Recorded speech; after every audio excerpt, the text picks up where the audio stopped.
Each morning, consecrate yourself to God for that day. Surrender all your plans to Him, to be carried out or given up as His providence shall indicate. Thus, day by day, you may be giving your life into the hands of God, and thus your life will be molded more and more after the life of Christ. With God at dawn, the first light of the day with God. A daily devotion by Ellen G. White. 23rd September. Christ's sufferings bring us to God. God provides a way of escape. For Christ also hath once suffered for sins, the just for the unjust, that he might bring us to God, being put to death in the flesh, but quickened by the Spirit. 1 Peter chapter 3 verse 18.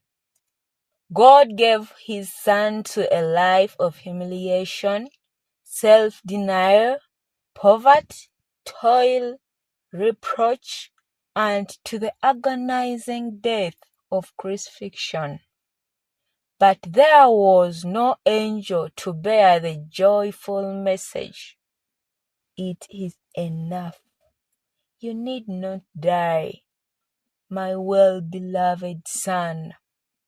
Legions of angels were sorrowfully waiting, hoping that, as in the case of Isaac, God would at the last moment prevent his shameful death.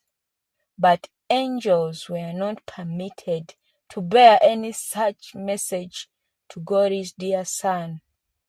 The humiliation in the judgment hall and on the way to Calvary went on. He was mocked, derided, and spit upon.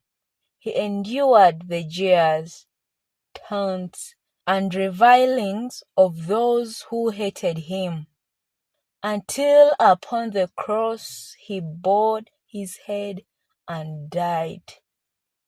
Could God give us any greater proof of his love than in thus giving his Son to pass through this scene of suffering?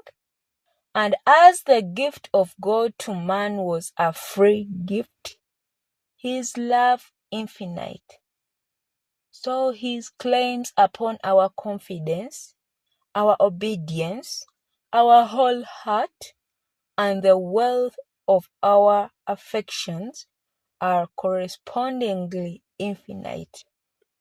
He requires all that it is possible for man to give. The submission on our part must be proportionate to the gift of God. It must be complete and wanting in nothing. We are all debtors to God. He claims prompt and willing obedience, and nothing short of this will he accept. We have opportunity now to secure the love and favor of God. This year may be the last year in the lives of some who read this. Are there any among the youth who read this appeal who would choose the pleasures of the world before that peace which Christ gives the earnest seeker and the cheerful doer of his will?